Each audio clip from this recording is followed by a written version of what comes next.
मंडळी, खेळाच्या मैदानात अजित पवार यांच्याकडून पुन्हा एकदा राजकारणाचा रंग उधळला जाणार आहे.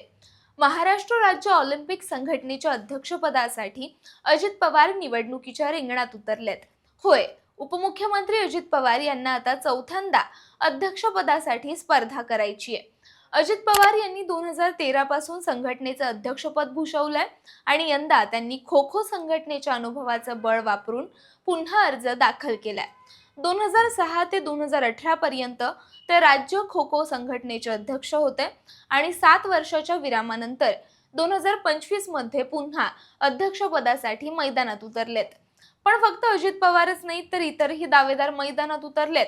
चंद्रजित जाधव, स्मिता शिरोळे, प्रदीप गंधे, संजय वळवी, बाबूराव चांदोरे, मनोज भोरे, संदीप ओंबासे आणि रणधीर यांनीही अर्ज दाखल केलेत.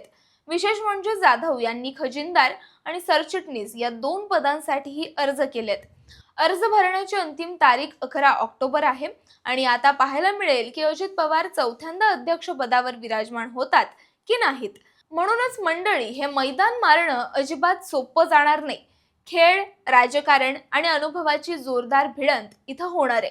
तुम्हाला काय वाटतं? अजित पवार पुन्हा अध्यक्ष होतील का? कमेंटमधून नक्की कळवा. आणि अशाच महत्त्वाच्या माहितीसाठी पाहत रहा, सबस्क्राईब करा त्याचं काय महाराष्ट्र.